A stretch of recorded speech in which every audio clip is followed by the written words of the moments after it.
बिस्मिल्लाहिर्रहमानिर्रहीम। अस्सलाम वालेकुम जी, मैं हूं मोहम्मद रिजवान सरवर और आप प्रोग्राम देख रहे हैं प्रॉपर्टी गाइड। नाज़रीन, हमने गुज़िश्ता एपिसोड में जिक्र किया कि जो बजट आ रहा है, इस बजट को रियल स्टेट फ्रेंडली ये हम एक्सपेक्ट करें या ना करें, इस पर कुछ एक्सपर्ट से भी बात की। अब इस बजट में जिस तरह काइबोर के हवाले से गुज़िश्ता कुछ एपिसोड्स में बात हुई कि ये सिंगल डिजिट में आने जा रहा है, मगर ये सिर्फ बात ही है या ये वाकई होगा, इस पर आज के प्रोग्राम में बात करेंगे। कंस्ट्रक्शन इंडस्ट्री को एमनेस्टी मिलने जा रही है या नहीं, इस पर भी बात की जाएगी। और आज के प्रोग्राम में खास तौर पर हम ये भी बात करेंगे कि जो रियल स्टेट एसोसिएशंस बनती हैं, आया इनका क्या किरदार होता है, इनके जरिए जो आम आदमी है उसको कोई रिलीफ मिलता है, कोई आसानी होती है, ये जो फ्रॉडलेंट एक्टिविटीज़ होती हैं, आया कोई कमी भी होती है रियल स्टेट एसोसिएशन के जरिए, क्या ये उनके आम आदमी का जो मसाइल होते हैं उनको एड्रेस भी किया जाता है या नहीं, इस पर भी बात करेंगे। और इसी के साथ साथ आज ख़ास तौर पर हमने बात ये करनी है कि जो एक जंगी सूरत हाल पहले रही, वहाँ से हम निकल के आए और पाकिस्तान जिस तरह की ये कौम है, ये तमाम लोग यकजा हो गए। हमने सिर्फ रियल स्टेट की बात नहीं बल्कि पूरे पाकिस्तान की कोई भी इंडस्ट्री हो, सब लोग यकजा थे, पाक अफवाज के साथ पूरी कौम खड़ी थी, एक कामयाबी के साथ हम फतह याब होकर निकले अल्हम्दुलिल्लाह। अब करंटली हालात क्या हैं रियल स्टेट के, इस पर भी बात करेंगे। मुझे आज जो मेहमानों ने ज्वाइन किया उनका तारुफ आपको करवाता हूं। मुझे ज्वाइन किया चौधरी मोहम्मद रियाज साहब ने, जो कि चेयरमैन गवर्नर पंजाब कमेटी बराए रियल स्टेट हैं। आपको प्रोग्राम में खुशामदीद कहते हैं जी। और इन्हीं के साथ साथ मुझे स्टूडियोज़ में ज्वाइन किया जनाब खालिद भट्ट साहब ने, जो कि सदर Iqbal town real estate association, आपको भी प्रोग्राम में खुशामदीद कहते हैं। बड़ा एक वसी तजुर्बा है जी इनका रियल स्टेट में। इनसे आज जानेंगे कि बजट के हवाले से इनके क्या ख्यालात हैं, इनके क्या इनके महसूस करें कि क्या होने जा रहा है, कोई आसानी होगी या नहीं। और वीडियो लिंक पर मुझे ज्वाइन किया है मियाँ शाहिद महमूद साहब ने, जो कि general secretary DH real estate association है। शाहिद साहब, आपको भी प्रोग्राम में खुशामदीद कहते हैं। सबसे पहले मैं खालिद भट्ट साहब आपकी जानिब आऊँगा, क्या समझ रहे हैं रियल स्टेट फ्रेंडली बजट होगा या नहीं होगा? जो भी गुजारिशात या यूं कह लें जो मुशावरत हुई, क्योंकि प्राइम मिनिस्टर टास्क फोर्स बनी, उसमें पहली दफ़ा रियल स्टेट कम्युनिटी के लोगों को ऑन बोर्ड लिया गया, उनसे मुशावरत हुई, उनसे सवालात किए गए, उनके मसाइल को सुना गया और सोल्यूशन पर भी बात की गई, मगर अभी तक इम्प्लीमेंटेशन नहीं हुई और इम्प्लीमेंटेशन एक्सपेक्ट की जा रही है कि इस बजट में हो जाएगी। आपको क्या लग रहा है, आपका एक्सपीरियंस क्या कहता है, क्या होने जा रहा है? बिस्मिल्लाहिर्रहमानिर्रहीम। रिजवान भाई, ऐसे है कि सूरत हाल तो बड़ी देर से हम सुन रहे हैं। 2023 गया, 2024 गया, प्रॉपर्टी का जो इन्होंने इमेज था वो सारा सिस्टम ख़राब कर दिया। उसकी वजह से सारा माहौल जो है ना, इसकी प्रॉपर्टी की वजह से आप ये देख लें कि हमें तो लॉस हो ही रहा है, लेकिन गवर्नमेंट को भी इसमें बहुत लॉस हो रहा है, क्योंकि फ़ंड जो हैं गवर्नमेंट को कोई चीज़ ऐसी नहीं जा रही जो पहले रेवेन्यू उनको जाता था, वो रेवेन्यू इस वक्त समझ लें कि मेरे हिसाब के मुताबिक अगर 100 में से 10% जा रहा होगा रेवेन्यू की, ये पोजीशन है गवर्नमेंट लेवल पे।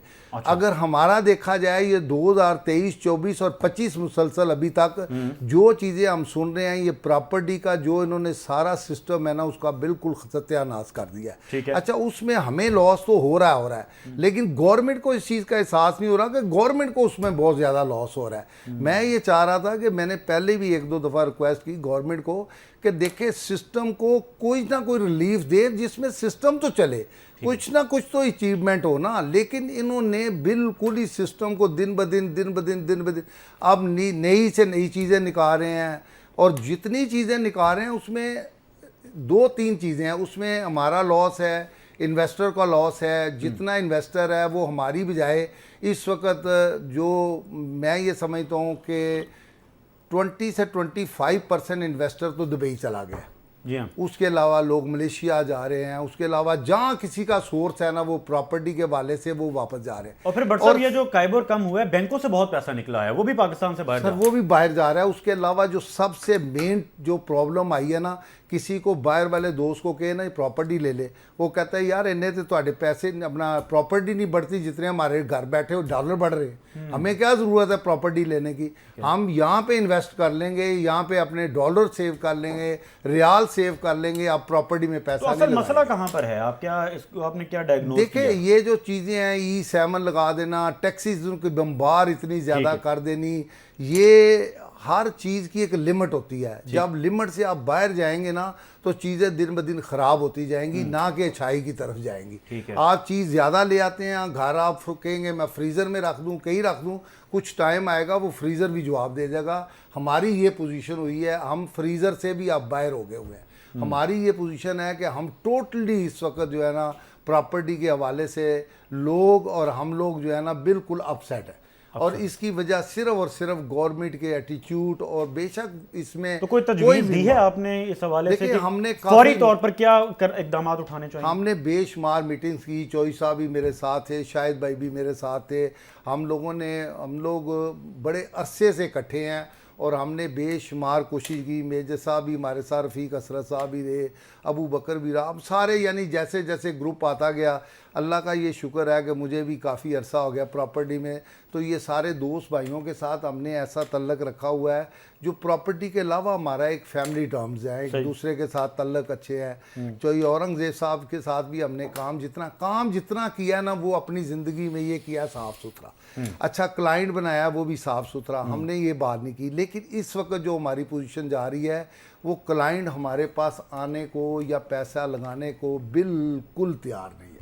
अच्छा, उसकी वजह आप ये टैक्सेस ही समझ रहे हैं? उसकी वजह 110% टैक्सेस है, और प्लस गवर्नमेंट की जो हमारी आप कह लें मुल्क की इकॉनमी या मुल्क का लेवल जो है ना उस वक्त इतना ख़राब हो चुका है कि लोग ये समझते हैं कि जो चीज़ हमारे पास पड़ी है ना वही पड़ी रहे। मसलन किसी के पास डॉलर पड़ा है वो कहता पड़ा रहे, किसी के पास रियाज पड़ा है वो कहता पड़ा रहे, वो कहता प्रॉपर्टी में लगाने से ये बेहतर है ये बढ़े। अच्छा, वैसे भट्ट साहब, आपने गुज़िश्ता कुछ अर्से में देखा है कि जैसे ये प्राइम मिनिस्टर टास्क फोर्स बनी है, इससे कुछ संजीदगी हमें नजर आई है? वैसे हुकूमत संजीदा तो है मगर वो फैसले इंप्लीमेंट नहीं हो सके, क्या समझते हैं? ये वो IMF वाला मामला है? उसमें भी हम लोगों ने मीटिंग की हाफिज नुमान साहब के साथ, हमारी मीटिंग हुई, चैम्बर में भी मीटिंग हुई, गवर्नर साहब के साथ भी हमने मीटिंग्स की, ये उन्होंने बनाई है। लेकिन मैं ये समझता हूँ वो बेचारे हमसे मीटिंग भी करके गए, हमारी राय भी लेके गए, आगे भी उन्होंने पहुँचाई होंगी। मियाँ हाफिज नुमान साहब ने कहा था कि मैंने आप लोगों की राय आगे पहुँचा दी है, वज़ीर आज़म हाउस तक पहुँच गई है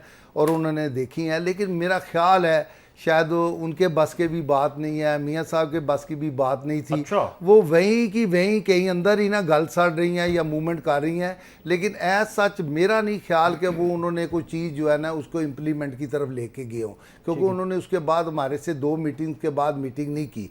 अगर उनके पास कोई ऐसी चीज़ होती तो हमारे साथ वो मीटिंग ज़रूर करते। ठीक है, यानी आपका ये कहना है कि ये हुकूमत के बस की बात नहीं है इस वक्त, और इम्प्लीमेंटेशन जो डिले हुई उसकी एक बहुत बड़ी वजह यह है। चौधरी मोहम्मद रियाज साहब, आपकी जानिब आऊँगा, क्योंकि गवर्नर हाउस में हमने देखा है कि ये पूरी रियल एस्टेट एसोसिएशन ये बनी है और इस पर यकीनन मुशावरत भी होती होगी। क्या वाकई ये इस वक्त हुकूमत की बस की बात भी नहीं है कि कोई बेहतरी लाई जा सके, क्योंकि अभी तक तो बड़े इंतज़ार हैं पूरी कम्युनिटी को? बिस्मिल्लाहिर्रहमानिर्रहीम। रज़ा में पहली बात तो मैं ये क्लियर करता जाऊँ जी कि गवर्नर हाउस में हमारी एक मीटिंग हुई जिसमें हमारी गालबन कोई 18 से 20 एसोसिएशन थी। अच्छा।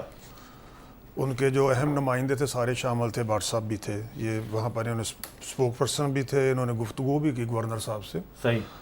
तो जो हमने गवर्नर साहब को कहा, उन्होंने हमें एंड पर जब हमारी मीटिंग क्लोज़ होने के करीब थी, ठीक है, तो हमारे एक नुमाइंदे हैं जोहर टाउन के, मियाँ माजिद इस्लाम साहब, जनरल सेक्रेटरी हैं, उन्होंने कहा कि सर आप ऐसे करें कि हमारे जो प्रॉपर्टी का बिज़नेस है इसमें हर्डन बहुत ज़्यादा है कि अगर LDA में जाते हैं वहाँ पर हमारी बात नहीं सुनी जाती, अगर हम जाते हैं मतलब कि कोऑपरेटिव के ऑफिस में वहाँ नहीं सुनी जाती, अगर जाते हैं रजिस्ट्रार के वहाँ प्रॉब्लम है, FBR में अलहदा प्रॉब्लम है, तो हमारी कमेटी बना दी जाए। ठीक है। तो फर्स्ट टाइम ये हुआ कि गवर्नर साहब ने इसके ऊपर इनिशिएटिव लिया और हमें कमेटी डिक्लेयर कर दी। ठीक है। जिसमें गवर्नर हाउस के डिप्टी सेक्रेटरी SO उन्होंने कहा कि आप इनके साथ अपने नुमाइंदे दे दें, जिनका उन्होंने मुझे बना दिया चेयरमैन, और 4 मेंबर हैं हमारे साथ। उन्होंने कहा आपके जो जो इश्यूज़ हैं वो लेके आएँ। ठीक है। हमने अपने तमाम इश्यूज़ लिख के दिए उनको जाके, और मैं अप्रिशिएट करता हूँ, मैं गवर्नर साहब का भी शुक्रिया अदा करता हूँ इस प्लेटफॉर्म पे कि उनकी नुमाइंदों ने उसी टाइम बगैर वेस्ट किए टाइम वो जितने हमारे इशू थे जो LDA रिलेटेड थे, LDA को खत लिखा गवर्नर साहब की तरफ से, FBR को खत लिखा, कोऑपरेटिव सेक्रेटरी को खत लिखा, उन्होंने वो लेटर लिखे और बाकायदा मुझे बाद में पता चला कि उन लेटर के ऊपर कार्रवाई भी हुई है। अच्छा। अब उन देखो एक आदमी आपको एक एज दे रहा है, उसमें अगर हम उसको फ़ायदा नहीं उठाते तो नालायकी हमारी है। ठीक है। बजाय हम किसी को कहें। हाँ जी, असल में जो सवाल है वो यही है कि ये एसोसिएशन तो बन गई है, अब इसके पीछे यकीनन एक मकसद भी है, तो आपको लगता है वो कोई मकसद अचीव होता नजर आ रहा है? चूंकि आगे बजट है, और चूंकि जब भी बात की जाती है हुकूमती नुमाइंदगान से भी, तो यकीनन वो बजट पे ही आके रुकती है कि बजट में चीजें बेहतर हो जाएंगी। आपको क्या नजर आ रहा है, बजट में कुछ बेहतरी होने जा रही है रियल एस्टेट के लिए? देखिए, बजट में अगर हम कोई उम्मीद करें कि बजट में कोई बेहतरी आएगी तो मुझे नहीं उम्मीद। अच्छा, मुझे ये उम्मीद है कि हो सकता है कोई और मजीद सख्ती आए। अच्छा, मजीद सख्ती हो सकती है, क्या वजह क्या समझ रहे हैं इसकी? क्योंकि उसकी देखें, रिसेंटली आपने एक इतनी बड़ी जंग लड़ी है, आपको उसमें रेवेन्यू चाहिए, ठीक है, आपको हुकूमत चलाने के लिए भी रेवेन्यू चाहिए, ठीक है, गो आपके पास इतने सोर्सेज अभी नहीं है। हाँ, वहाँ पर गवर्नमेंट एक बहुत ज़्यादा गलती करती है कि ये शुरू से होते आ रहा है, जो बाबू बैठे हैं इस्लामाबाद में ना, ये उनका किया दर है सारा। अच्छा। कि वो मिसगाइड करते हैं, वो जो लोग आते हैं ना, नॉन टेक्निकल लोग आते हैं आगे, उनको वो घुमा देते हैं कि रेवेन्यू कट। अब रेवेन्यू कट देने के लिए हम तैयार हैं, रियल एस्टेट सेक्टर में जितना मर्जी रेवेन्यू ले लो, मैं कहता हूँ आपके बजट पूरा बन सकता है। ठीक है, देखिए, ये एक सिर्फ रियल एस्टेट बिजनेस नहीं है, ये इंडस्ट्री है। इसके साथ आपकी मुल्क की जितनी इंडस्ट्री सारी रिलेटेड है। बिल्कुल ठीक। ये बिजनेस चलेगा, लाखों करोड़ों लोगों का रोजगार, लाखों करोड़ों का रोजगार चलेगा, और वो जब चलेगा तो आपके चूल्हे भी जलेंगे, आपको रोजगार भी आएगा और आपका रेवेन्यू भी इकट्ठा होगा। ठीक है। अच्छा, अब ये तो ये कर देते हैं कि जी हमें 100 रुपए की जगह पे 150 रुपया चाहिए, भाई 150 रुपया ले लें, हम देने को भी तैयार है, रियल एस्टेट सेक्टर देने को भी तैयार है। अच्छा, आपकी हेल्प करने को भी तैयार है। ये करते क्या है, उसमें इतनी हर्डल पैदा कर देते हैं। जो मैं आपको पहली एक बात बताता हूँ कि जो रियल एस्टेट सेक्टर में लोग इन्वेस्टमेंट करते हैं ना, वो मोस्टली बेचारे अनपढ़ है। ठीक है, 90% अनपढ़ है, जिनको अलफ से बे का नहीं पता होता। ठीक है, अब परफार्मा आ जाता है उनके सामने इंग्लिश में। अच्छा, पहली बात तो वहां पर फंस जाती है, प्रोसेसिंग टफ है पहली चीज़। वो इतने एक बैरियर है उसमें कि वो घबरा जाता है, कहता है यार ये मैंने फिल करके देना है, ये तो मुझे मेरी जन्म पर्ची भी पूछ रहे हैं कि जन्म पर्ची पे जो खर्चा है तो वो कितना था। अच्छा, ठीक है, इनको चाहिए कि उसको इजी कर दें। ठीक है, एक परफार्मा, इजी परफार्मा दें, टैक्स लें। मैं कहता हूँ, एक बंदा कहता है मैंने 50 करोड़ इन्वेस्ट करना है, मत पूछें उससे, उसको कहें जी ठीक है, अगर आपने इससे पहले इसके ऊपर टैक्स नहीं दिया ना, हमें 3-4% टैक्स जमा करवाएं। आप भी आपके मुल्क में इन्वेस्टमेंट तो आ रही है ना, इन्वेस्टमेंट तो सेक्टर में आ गई ना, बाद में पूछ लेना जब वो वाइट मनी तो होगी। मसला ये है कि लोग फिर खरीदने से, प्रॉपर्टी खरीदने से घबराने लग गए हैं, क्योंकि जब टैक्सेस की जिस तरह लिस्ट अभी भट्ट साहब ने भी जिक्र किया कि एक लिस्ट है, लोग उससे घबराते हैं। और फिर ओवरसीज हमारा असासा है, खास तौर पर हम उनकी बात करते हैं कि जब वो खरीदना चाहते हैं प्रॉपर्टी या बेचना भी चाहते हैं, तो बहुत सारी हर्डल्स हैं। बिल्कुल आप सही फरमा रहे हैं, इस प्रोसेस को आसान कर दिया जाए। और इसके साथ साथ इस कमेटी में क्या ऐसा भी कुछ जिक्र हुआ है कि जो टैक्सेस हैं, जो फौरी तौर पर इम्प्लीमेंटेशन करके वो टैक्सेस को खत्म किया जाए, जिसमें कैपिटल गेन टैक्स है। कैपिटल गेन टैक्स पे हमने खास तौर पर आज बात करनी है कि लोग प्रॉफिट के लिए ही प्रॉपर्टी लेते हैं। अब अगर उसके ऊपर भी इतने बड़े बड़े टैक्सेस देने पड़ेंगे, फिर कौन इन्वेस्टमेंट करेगा? देखिए, जो आपने गेन टैक्स की बात की है, गेन टैक्स पे मैं बिल्कुल हक में हूँ, इसमें ऐसी कोई बात नहीं है। गेन टैक्स एक एडवांस टैक्स है। ठीक है, अगर आपको वक्ती तौर पे हुकूमत की हेल्प के लिए देना पड़ता है तो मेरा ख्याल है अगर आपकी 10 करोड़ की प्रॉपर्टी है, उसके ऊपर 15-20 लाख देना पड़ता है तो कोई ज़्यादा नहीं है। ठीक है, वो आपने उसके ऊपर FBR के रेट के ऊपर देना होता है। ये मैं वो बात कह रहा हूँ कि ये टैक्स देने की प्रॉब्लम नहीं है, टैक्स की कलेक्शन प्रॉब्लम है कि उसको ईजी बना दे, उसका एक ईजी फार्मूला दे दे कि यार इसके तहत हम आपको कुछ नहीं कहते। ठीक है, जब आप करेंगे तो ये जितना भी किया जाता है ना, किया दर है, ये बाबू जो बैठे हैं ना इस्लामाबाद में, ये बाबू का किया दर है। बाबू को जब आप पकड़ेंगे ना, तो जब वो मुश्किल काम आपके सामने पेश करेंगे ना, तो उनकी दिहाड़ियाँ लगेंगी। मैं सीधी बात कहता हूँ, तो वो अपनी दिहाड़ी के लिए ये मुश्किलात पैदा करते हैं। थोड़ा समझने के लिए नाजरीन के जरा इसको खोल के बता दें, ये बाबू कौन है? बाबू आप भी जानते हैं, मैं भी जानता हूँ, ये अवाम भी जानती है। नहीं अच्छा, चले। ये जो बाबू इस्लामाबाद में बैठे हैं, कौन से बाबू हैं, वो सारी दुनिया जानती है उन बाबुओं को। और इन बाबुओं को जो है ना, इनके ज़रा थोड़ा सा AC उसी उतरवाएं, इनके विंडो से ज़रा पर्दे हटवाएं, ताकि इनकी शायद अक्ल के भी पर्दे जो है ना वो भी हट जाएंगे। ठीक, तो ये ठीक हो जाएंगे। तो ये इतना मुश्किल नहीं है, रेवेन्यू अवाम देना चाहती है, अवाम बहुत मुखलिस है मुल्क के साथ। ठीक है, ठीक है जी, आपका पॉइंट आ गया। शायद साहब आपकी जानिब आऊँगा। जिस तरह अभी चोइस साहब फरमा रहे हैं कि प्रोसेसिंग जो है ये इसमें बड़ी हर्डल्स होती हैं, और फिर कैपिटल गेन टैक्स, ये बात हो ही गई है तो उसको मजीद आगे लेके चलते हैं। जिस तरह कैपिटल गेन टैक्स पे चोइस साहब ने तो कहा कि मैं उसके हक में हूँ, उस पर कोई प्रॉब्लम नहीं है। आप भी इसके हक में हैं, क्योंकि डीएचए के हवाले से कुछ सवालात आगे मैंने रखे हुए आपसे मैंने पूछने हैं कि जिस तरह ये ख़ास तौर पर हमने देखा है कि जो 236C और 236K है। अच्छा, मुझे शायद साहब पहले तो ये बताइए कि ये है क्या चीज़, क्या ये इसकी कैपिटल गेन टैक्स की ही एक शक्ल है कि कैपिटल गेन टैक्स किसी और ज़रिए से या किसी और तरीके से अवाम उन्नास से लिया जाएगा, क्योंकि डीएचए लाहौर में तो पहले नहीं होता था ये गालिबा। जी बिस्मिल्लाहिर्रहमानिर्रहीम। रिजवान भाई, थैंक यू वेरी मच। आपने एक मरतबा फिर मुझे मौका दिया अपने पॉइंट ऑफ व्यू से तो एलेबरेट करने के लिए। आपके मल्टीपल क्वेश्चंस हैं, मैं कोशिश करूंगा वन बाय वन उनको स्पीड अप करके उसको सॉर्ट आउट करूं, आपको एक्सप्लेन करूं। जो मेरा टूटा फूटा नॉलेज है मैं उसके मुताबिक अपनी बातों को आपके सामने रखूंगा, आपके ऑडियंस के सामने रखूंगा, ताकि लोगों को समझने में आसानी हो। जी देखें, 236C 236K ये दोनों विद होल्डिंग टैक्स हैं। ठीक है। ये जो आप प्रॉपर्टी को विद हेल्ड करते हैं, यानी कि जो आपके पास आती है प्रॉपर्टी, तो ये एक टोकन है बेसिकली उस प्रॉफिट का या उस गेन का कि जो गवर्नमेंट एक्सपेक्ट करती है कि आप इसको जब बेचेंगे तो उसके ऊपर आपसे एक टोकन ले लिया जाए ताकि कल आप बेचें। तो ये एडजस्टेबल है। सबसे अच्छी बात इस टैक्स की ये है कि ये एडजस्टेबल है। ये आप जैसे ही आज प्रॉपर्टी खरीदी, जब आप टैक्स रिटर्न में जाएंगे तो आप इस टैक्स को क्लेम कर लेंगे कि जनाब मैंने आपके कहने पर टैक्स पे कर दिया, लेकिन चूंकि ये एडजस्टेबल है, ये भी मैंने प्रॉपर्टी बेची नहीं है, इस पर मैंने कोई गेन लिया नहीं है, तो लिहाजा मेरे इस एडजस्ट टोकन को एडजस्ट कर दिया को ठीक है जाए तो गवर्नमेंट कर देती है। तो ये पॉजिटिव ठीक है। जहां तक चोई साहब बात कर रहे थे कैपिटल गेन टैक्स की, जब हम प्लॉट कोई बेचेंगे तब हमने गेन पे करना है, उससे पहले तो करना नहीं है। ठीक है। अच्छा, ये बात तो ठीक है एक हद तक, लेकिन असल प्रॉब्लम ये है, देखें कि हर टैक्स रैशनल होना चाहिए, उसकी एक लिमिट होनी चाहिए, उसका एक तरीकाकार होना चाहिए। ऐसा नहीं है कि आप 100 रुपए की प्रॉपर्टी खरीदें और 20 रुपए टैक्स दें, ये पॉसिबल नहीं है। ये आपके अवाम की मेहनत की, खून पसीने की कमाई है। यहाँ जो अमीर तबका है वो 1% है, और बाकी लोग जो बेचारे जिनका ख्वाब है, जो छोटी सोसाइटीज में, जो लो कॉस्ट में जाकर अपना घर बनाना चाहते हैं, वो बेचारे किस्तों पर प्लॉट लेते हैं।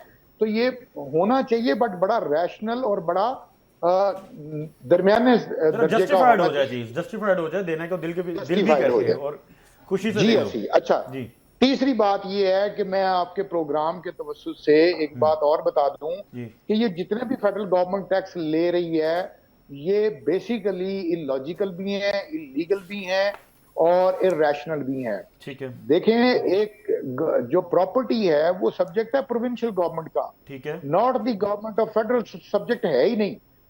आप आईने पाकिस्तान पढ़ें तो उसके अंदर दो चीजें हैं, एक फेडरल लेजिस्लेटिव लिस्ट है और एक प्रोविंशियल लेजिस्लेटिव लिस्ट है। तो ये प्रॉपर्टी 18वीं तरमीम के बाद फॉल करती है, प्रोविंशियल गवर्नमेंट के अंडर आती है, और इसके तमाम टैक्सेस जो हैं वो सिर्फ प्रोविंशियल गवर्नमेंट का प्रीरोगेटिव है, उसका इस्तेहकाक है। बदकिस्मती से उस इस्तेहकाक को ओवर रूल किया हमेशा फेडरल गवर्नमेंट ने, और ये जितने भी टैक्स हैं वो सारे के सारे फेडरल गवर्नमेंट ले रही है और कोई पूछने वाला नहीं है। बहरहाल एस्टेब्लिश हो चुकी, इसलिए अब इन पर कोई किसी सूबे ने आवाज ही नहीं आज तक उठाई कि हम हमारा ये राइट इन्फ्रिंज कर रहे हैं। बेसिकली तो देखें, वो एग्रीव्ड हैं और उन्होंने ही आवाज नहीं उठाई, तो बाकी किसी की आवाज कोई क्या सुनेगा। तीसरी बात जो आपने की टैक्सेस के ऊपर कि गवर्नमेंट में आप बजट की और आपने वो टास्क फोर्स की बात की, उसको मैं थोड़ा सा एलैबोरेट करना चाहता हूँ। दोनों भाई मेरे जो मेहमान हैं वो बड़े मायूस नजर आए। ऐसी बात नहीं है, मुझे कभी उम्मीद है कि इंशाअल्लाह ताला आप देखेंगे कि बजट में ना सिर्फ ये कि 236C 236K रिड्यूस होंगे, बल्कि जो एक नया टैक्स गवर्नमेंट ने बड़ा फजूल किस्म का टैक्स लगाया, फेडरल एक्साइज ड्यूटी का, FED का, वो भी इंशाअल्लाह ताला एबॉलिश होगा, ठीक है, उसको डिलीट किया जाएगा और उससे इंशाअल्लाह प्रॉपर्टी के हालात बेहतर होंगे। हमने आप ही के प्रोग्राम में प्रेडिक्ट किया था कि इंशाअल्लाह 2025-2026 प्रॉपर्टी का साल है और इंशाअल्लाह ऐसा होगा। बिल्कुल ठीक है जी, आप बड़े उम्मीद हैं शायद साहब के ये बजट जो है ये रियल स्टेट फ्रेंडली होगा। खालिद भट्ट साहब आपके जानिब आऊँगा। जिस तरह भी पहले बात हुई, अभी शायद साहब फरमा रहे हैं कि 2025-26 का ये जो बजट है ये रियल स्टेट फ्रेंडली होगा और इसमें एमनेस्टी दी जाएगी। एक तरह से एमनेस्टी ही है, अगर लोगों के लिए आसानी हो जाए, और एफईडी का खात्मा हो जाएगा और दीगर जो टैक्सेस हैं उनके हवाले से भी कुछ खुशाइन चीज़ें होने जा रही हैं। खालिद भट्ट साहब, आपसे जो मेरा पहला सवाल बड़ा इंपॉर्टेंट है, जो आज हमें फीडबैक भी आया और सवाल करने के हवाले से और इस पर डिस्कशन करने के हवाले से कहा गया कि जो नॉन फाइलर हैं, ये नॉन फाइलर का क्या फ्यूचर देख रहे हैं आप? कल को नॉन फाइलर जो है ये प्रॉपर्टी खरीद सकेगा पाकिस्तान में? क्योंकि नॉन फाइलर के हवाले से हमने देखा गुज़िश्ता कुछ अरसे में जो टैक्सेस लागू किए गए, नॉन फाइलर के लिए बहुत सारी चीज़ें ऐसी हैं जो मुश्किल उनको दरपेश आती है। तो नॉन फाइलर के हवाले से भी कुछ देख रहे हैं कि बजट में कुछ होने जा रहा है? ऐसे है जी कि पहले मैं शायद भाई को कहूँ कि हम लोग मायूस नहीं हैं। अच्छा, टॉक्स फोर के हवाले से जो हमारा, जो हमें उम्मीद है अल्लाह के घर से, ये 25 के बजट में गवर्नमेंट को रिलीफ देगी और देना भी चाहिए। इसमें अल्लाह के घर से भी बड़ी उम्मीद है और इंशाल्लाह ताला गवर्नमेंट से भी बड़ी उम्मीद है, क्योंकि अगर इन्होंने रेवेन्यू लेना है तो प्रॉपर्टी और जो हमारी कंस्ट्रक्शन है इसको रिलीफ देंगे तो ये गवर्नमेंट और लोग सरवाइव कर सकेंगे। वरना 2.5 साल में जो पोजीशन जा रही है उसमें इन्होंने देख ही लिया है कि क्या हुआ है और क्या हो रहा है और क्या होगा आगे।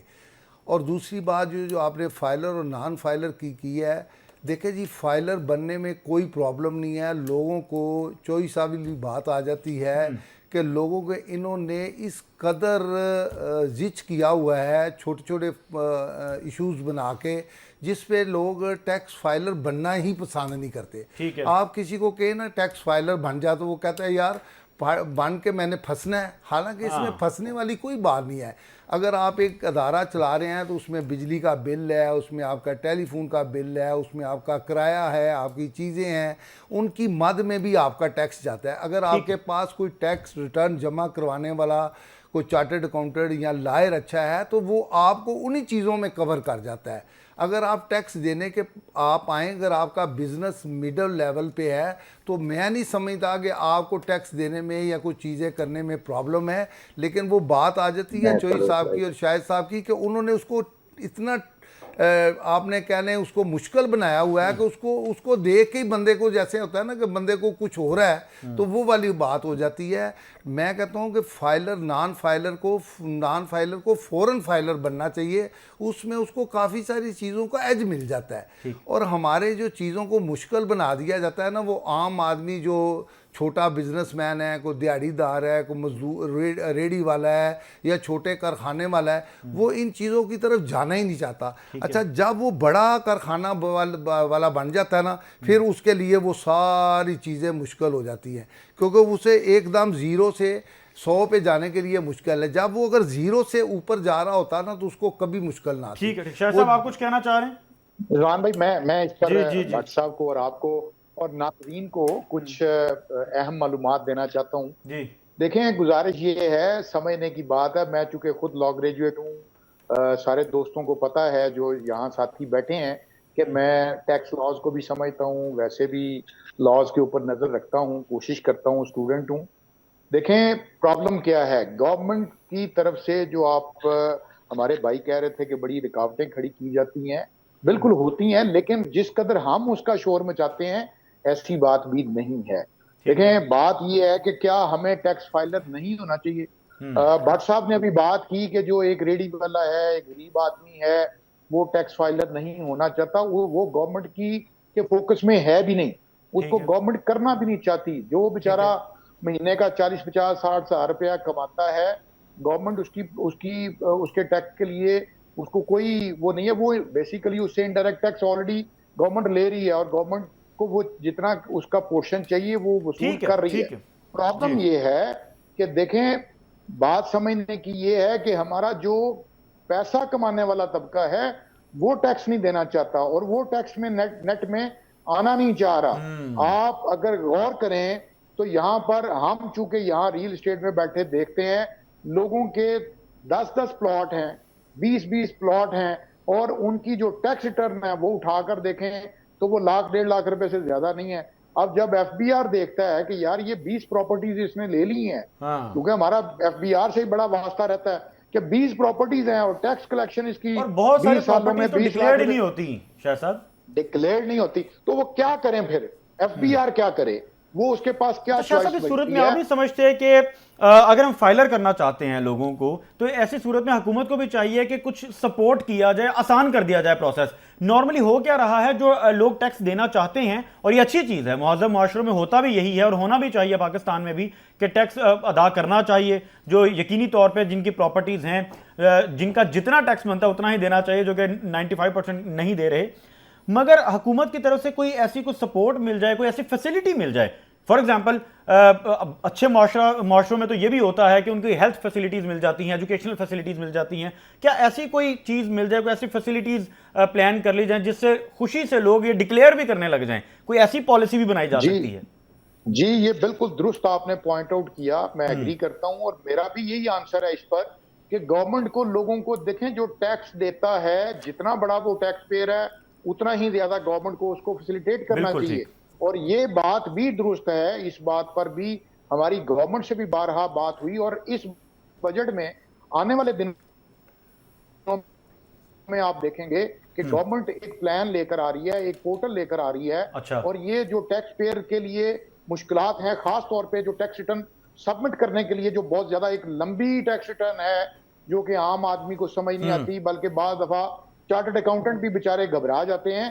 तो ये अब उसको गवर्नमेंट प्लान कर चुकी है, पोर्टल बन चुका है, उसका एक पूरा सिस्टम आईएमएफ के कहने पर वो अनाउंस भी होने जा रहा है। और आने वाले दिनों में देखेंगे कि जो टैक्स रिटर्न, और ये बजट में ही होगा, बजट के बाद होगा जाएगी कोई भी, ये उम्मीद है कि ये इसी बजट में हो जाएगा। हो सकता है कि क्योंकि ये ज्यादातर तरामीम, जिस तरह हम टास्क फोर्स की भी बात कर रहे थे, देखिए समझने की बात ये है कि टास्क फोर्स अपनी तजावीज़ जरूर देगी, बट जब आप कोई लेजिस्लेशन करते हैं तो उसको हटाने के लिए, उसमें अमेंड करने के लिए, उसको नई शक्ल देने के लिए दोबारा आपको लेजिस्लेशन करनी पड़ती है, असेंबली में जाना पड़ता है। तो अब चूंकि बजट सर पे है तो उस पर टाइम कंज्यूम नहीं किया जा सकता। ठीक है शाह साहब, मैं वापस आपके पास आता हूं, मैंने कुछ कैबोर पे भी बात करी है। चोहे साहब की तरफ चलते हैं। चोहे साहब, जिस तरह अभी शाह साहब ने गुफ्तगू की, और ये कैबोर के हवाले से भी हमने आपसे बात करनी है, मगर अभी वक्त हुआ एक शॉर्ट ब्रेक का। ब्रेक के बाद हाजिर होते हैं और गुफ्तगू का सिलसिला यहीं से जारी रखें। वेलकम बैक नाज़रीन, आप प्रोग्राम देख रहे हैं प्रॉपर्टी गाइड, और बात हो रही है 2025-2026 बजट के हवाले से। आया ये रियल एस्टेट फ्रेंडली बजट होगा या नहीं, इसमें कोई तरमीम होंगी, कोई रिलीफ मिलेगा या नहीं, इस सेक्टर को, कंस्ट्रक्शन इंडस्ट्री को कोई रिलीफ मिलेगा या नहीं, इस पर बात हो रही है। इसको कंटिन्यू करते हैं। चोहे साहब, आपकी तरफ आऊँगा, क्योंकि कमेटी की हमने बात की, गवर्नर हाउस में एक रियल एस्टेट कमेटी बनी है। आया ओवरसीज़ के मसाइल को भी एड्रेस किया जाता है? कुछ ओवरसीज़ के लिए अब तक कोई एफर्ट हुई, कोई ऐसी चीज़ जिसमें जो ओवरसीज़ के मसाइल हैं उनके सोल्यूशन प्लान पर बात हुई हो? मैं चाहता हूँ उस पर भी थोड़ी गुफ्तगू की जाए। बिस्मिल्लाहिर्रहमानिर्रहीम। मैं आपको बताता चलूँ यहाँ कि जो ओवरसीज़ पाकिस्तानी है ना, उनको हर गवर्नमेंट ने रिलीफ दिया। ठीक है। अच्छा। वो जब भी पैसा बाहर से भेजते हैं, वो इस मुल्क की एक रीढ़ की हड्डी की हैसियत रखते हैं। ठीक है। तो जब भी वो भेजते हैं उनको पूछा नहीं जाता, जितना पैसा आता है वो प्रॉपर्टी में इन्वेस्ट करें। ठीक है, यहाँ पर पूछ लिया जाता है, उनके लिए ये रिलीफ बहुत बड़ा रिलीफ है। जो हमारे ओवरसीज़ पाकिस्तानी भाई हैं ना, अगर वो फेडअप हुए हैं ना, तो वो सिर्फ और सिर्फ ओनली हमारा जो रियल एस्टेट सेक्टर में काम करने वाले लोग हैं ना, इनके एटीट्यूड से हुए हैं। अच्छा, मिसगाइड कर दिया जाता है, उनको मिसगाइड किया जाता है। हाँ। उनको जहाँ पर जो फाइल माफिया है, इन्होंने बेधड़क लूटा है और बेहिसाब लूटा है। तो उनकी वजह से वो जिन्होंने प्रोजेक्ट डिलीवर नहीं किए मगर सिर्फ बेचा, वही ना कि जिन्होंने बाहर से बुकिंग की है, फर्ज किया किसी ने कोई प्लाजा कर दिया है, फ्लैट कर दिए हैं, दुकानें कर दी हैं, बिल्डर ने कर दिया, तो उन्होंने डिलीवर नहीं किया। जब डिलीवर नहीं किया वो उसके मायूस हुए। ठीक है। दूसरी तरफ लोगों ने धड़ाधड़ सोसाइटियां बनाई हैं।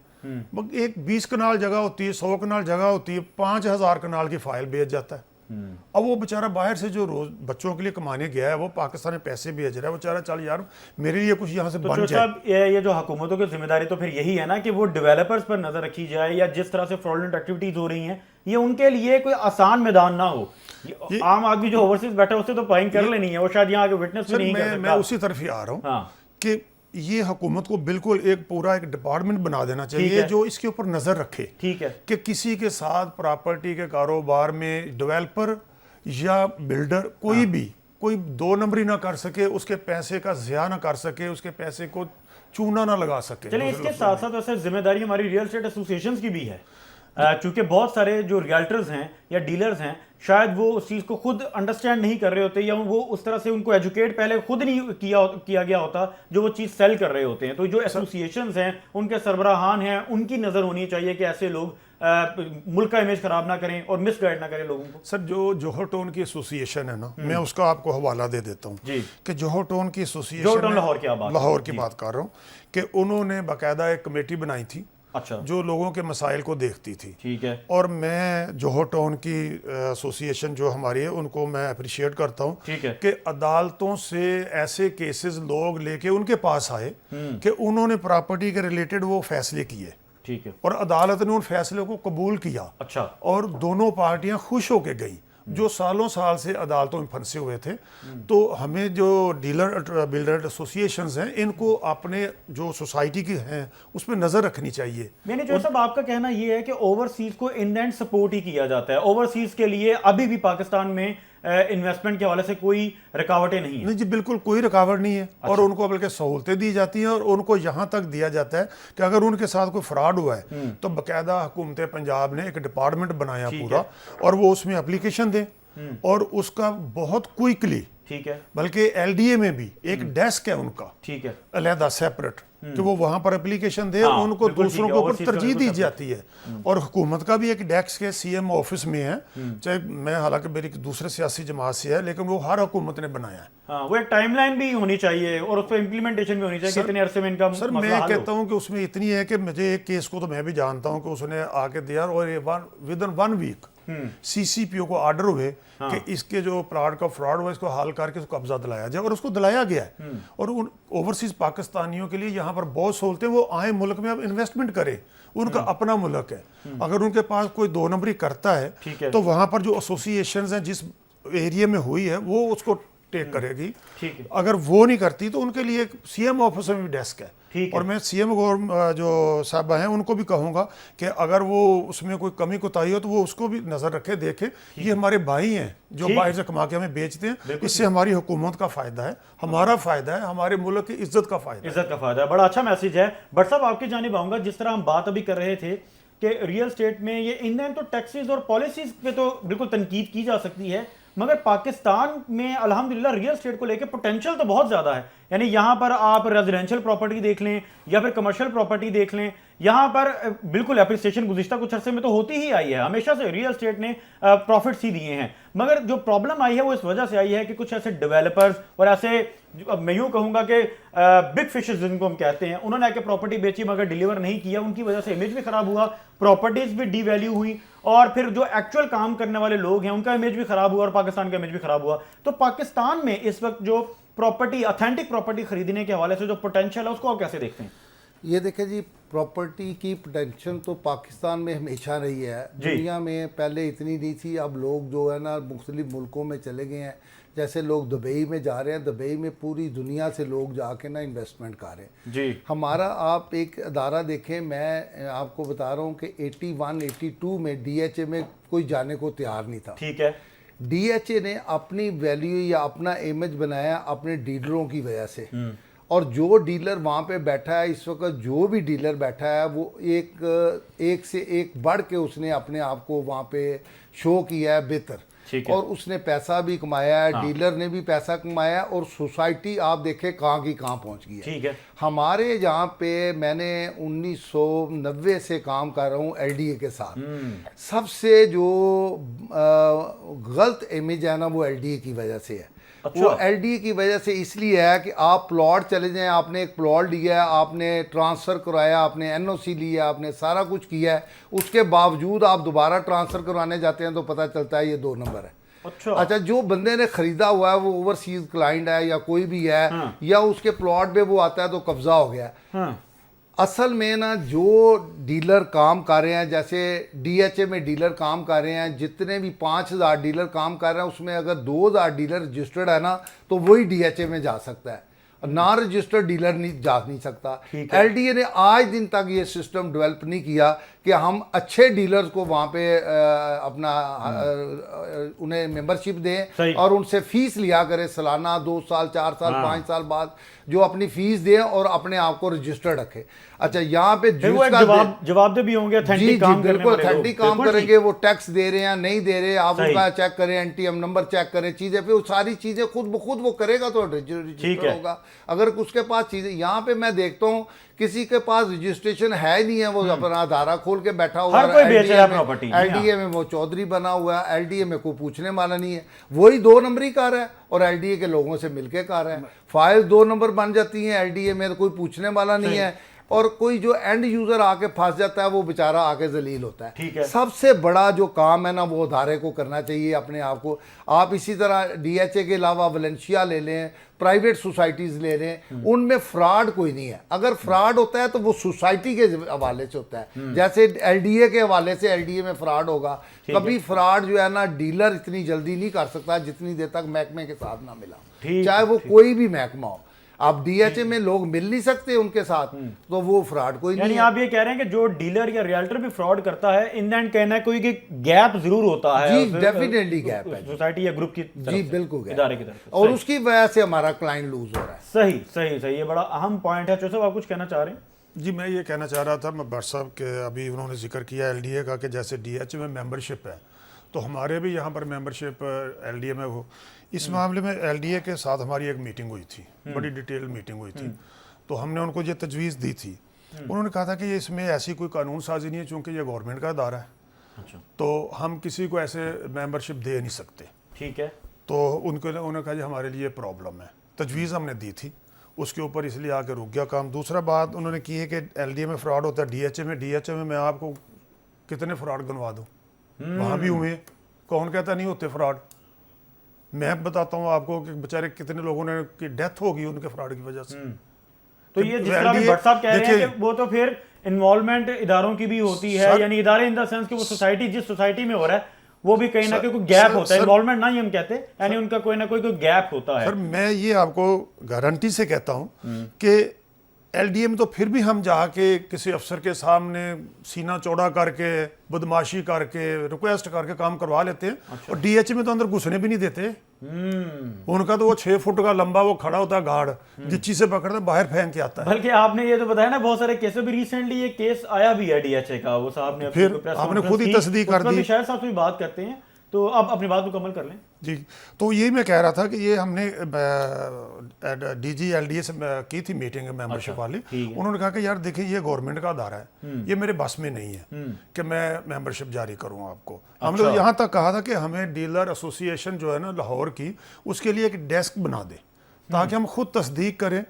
लेकिन उन्होंने कहा कि यार आप रजिस्टर्ड अगर होना चाहते हैं ना, आप ट्रेड ऑर्गेनाइजेशन में जाके हों। अच्छा, ये एक बड़ा मेन इशू है जिसके ऊपर मैं बारहा कह चुका हूं अपनी बरादरी को। तजवीज़ है इस हवाले से? मैं कहता हूं कि हमें रजिस्टर्ड होना चाहिए जाके फेडरल में, ट्रेड ऑर्गेनाइजेशन में जाके होना चाहिए, वहां पर हमारी रजिस्टर्ड हो, वहां से तमाम चीफ सेक्रेटरीज को ऑर्डर आए और कि जो डीलर है रजिस्टर्ड डीलर, फिर वो रजिस्टर्ड होगा, वो होगा कहाँ जाके डीसी के पास। ठीक है, डीसी उसका जिम्मेदार होगा, उसकी स्टैंप के बगैर कोई ना रजिस्ट्री पास हो ना कोई अदारा ट्रांसफर करे। बिल्कुल ठीक, मैं तो ये तजवीज़ देता। चलें, ये आपकी तजवीज़ भी आ गई। शायद करें साहब अपना बड़ा कम एक तो टाइम रह गया है, डीएचए के हवाले से जो बात हुई है कि डीएचए में भी फ्रॉड हो जाता है, आया ये दुरुस्त है? डीएचए में भी फ्रॉड हो जाता है? अभी रिसेंटली ये केस भी आया जिससे प्रेस कॉन्फ्रेंस की, वो कोई ओवरसीज क्लाइंट है, वो क्या माजरा है, उसकी क्या हकीकत क्या है? जी thank you very much again. देखें बात ये है कि शोर तो बहुत मचता है कि मैंने वो वीडियो क्लिप देखा जिन साहब ने प्रेस कॉन्फ्रेंस की। जी जी जी जी। और मेरा ख्याल है कोई भी जी शऊर बंदा अगर उस प्रेस कॉन्फ्रेंस को देखे तो उससे बड़ी आसानी से नतीजा अखज कर सकता है कि उसके साथ फ्रॉड कहाँ हुआ और किसने किया। ठीक है, वो खुद एडमिट कर रहा है अपनी उस प्रेस कॉन्फ्रेंस में और बार बार कर रहा है कि मेरी प्रॉपर्टी आज भी डीएचए में ऐसे ही है जैसे पहले दिन से थी, और डीएचए उसको एक्नॉलेज कर रहा है, डीएचए मान रहा है, डीएचए ने हमें सपोर्ट किया है, डीएचए ने लिख कर दिया है कि आपकी प्रॉपर्टी आज भी है, आप ही मालिक हैं। तो फिर फ्रॉड कहाँ से आ गया? देखें, हम मिन हैसल कौम, कुछ हमारे मसाइल हैं, ये हमें समझना पड़ेगा, जानना पड़ेगा। लोगों ने, किसी ने उसका फेक रजिस्ट्री बनाई, डीएचए में रजिस्ट्री नहीं होती, ठीक है जी, डीएचए में लेटर होता है। तो किसी ने फेक रजिस्ट्री बनाई बैंकर के साथ, वो खुद सारे हकाइक बता रहा है कि जी किसी बैंकर के साथ यानी 4-5 आपका कहना यह है कि यकीनन ये डीएचए की जानिब से नहीं हुआ, वह कोई मिडल मैन कोई ऐसा था, या जिस तरह भी हम बात करें कि डीलर्स मिसगाइड कर देते हैं, कोई ये दरमियान में से कोई मिडल पर्सन है ऐसी पर कोई? ये बैंकर की मिलकर एक मिली भगत थी, और ये उनका है। नंबर 2, डीएचए में देखें, अगर आज भी उसकी प्रॉपर्टी बोल रही है तो फिर डीएचए का फ्रॉड कहां से आ गया, या डीएचए ने कैसे फ्रॉड कर दिया, या किसी ने कैसे किया?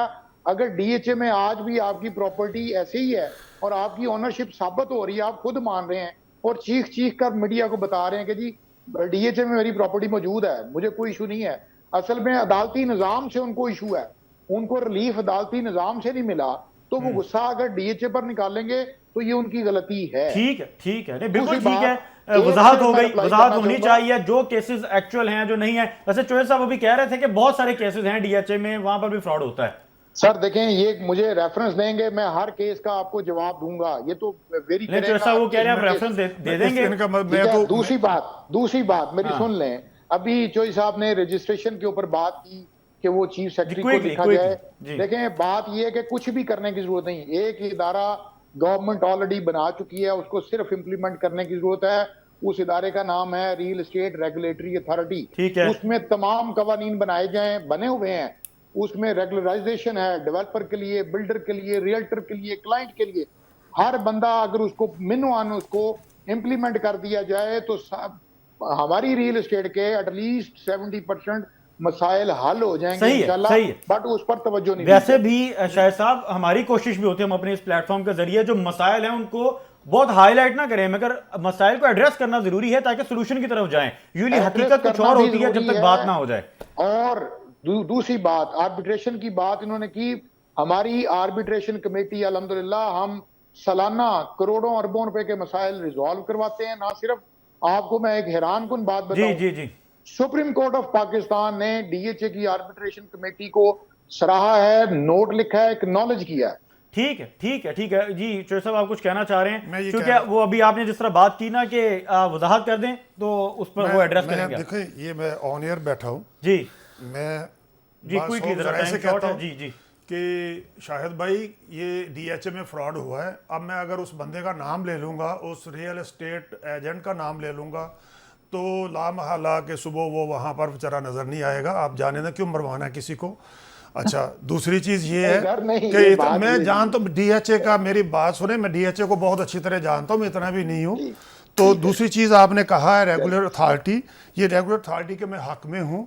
अच्छा, इस पे मुझे ये बता देंगे ज़रा, आपके इस अथॉरिटी पे अमल दरामद किसी ने करवाना है क्या? रेगुलर अथॉरिटी के जो रेरा जिसको हम बोलते हैं, ये रियल एस्टेट वालों ने करवाना है या गवर्नमेंट ने करवाना है? ये गवर्नमेंट ने करवाना है। एक मिनट सुन लें जी।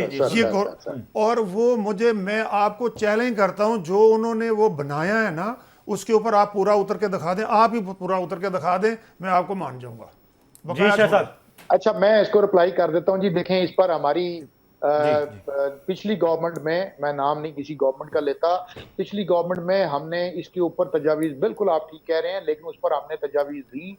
आज भी मेरे पास उनका रिकॉर्ड पड़ा है कि बिल्डर, डेवलपर, रियल्टर, कस्टमर, हर उसमें आर्बिट्रेशन कैसी होगी, एस्क्रो अकाउंट बनेंगे, हर चीज का मैकेनिज्म मौजूद है।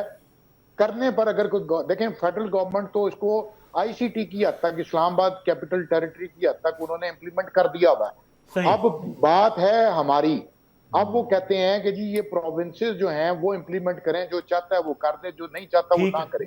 हमने इस पर भी लेटर लिखा कि जनाब इसमें पंजाब गवर्नमेंट को चाहिए, हमने अपनी पंजाब गवर्नमेंट को लिखा हुआ है कि जनाब आप अपने सूबे में एटलीस्ट रीरा को इंप्लीमेंट करें, ताकि ये जितने भी इश्यूज हैं, देखें इश्यूज आते हैं हर शोबे में।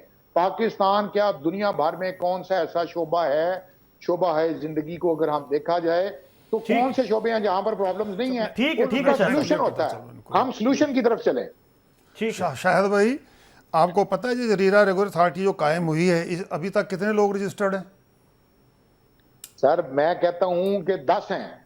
नहीं, बात ये नहीं है नहीं, सुने सिर्फ ओनली वन, वो भी लाहौर से है। सर ये लाहौर में, पंजाब में करें, मैं सबसे पहले रजिस्टर होने के लिए तैयार हूं। अब होके इसका दिखाएं ना, फायदा है फिर मैं देखूं। ये- वो इतनी मुश्किल, उसका प्रोसेस इतना मुश्किल है, उसके जो चीजें पूछी सर गई कोई इतनी मुश्किल मुश्किल है। प्रोसेस नहीं है। जिस दिन गवर्नमेंट ने ऑर्डर किया, कानून का हिस्सा बनाया, उस दिन सब हो जाएंगे। सर इस पे ऊपर हमारी बात हुई थी थ्रू गवर्नर साहब, उन्होंने कहा था हम इसमें तरमीम करते हैं, उस पे जो जो आपको मुश्किल चीजें लगती हैं हम उसको निकालते हैं, उसके जी, मैं ऊपर कह हमारी रहा हूं। हुई थी बात। अच्छा सर, रिजवान आप भाई, तो जी एक जी जी भट्ट साहब, आप भी step कुछ तो कहना रखे चाह रहे ना। हैं? जी भट्ट साहब। रिजवान भाई ऐसे है कि एक मैं फाइल ना बता। 90 से प्रॉपर्टी का काम कर रहा हूँ और मैं एलडी और डीएचए से काम कर रहा हूँ। मैं 90 से ये कंफर्म कह सकता हूँ कि मैंने आज दिन तक जितने भी डीएचए में प्लॉट ट्रांसफ़र करवाए हैं, मुझे किसी में कोई प्रॉब्लम नहीं आई। और मैंने प्रॉपर्टी का काम जो है ना बेशुमार डीएचए में किया है, एलडीए में भी किया है, डीएचए में ही किया है, क्योंकि मेरा दफ्तर इकबाल टाउन में। अच्छा, एलडीए में ना हमें हर जगह पे मुश्किल आती हैं छोटी छोटी।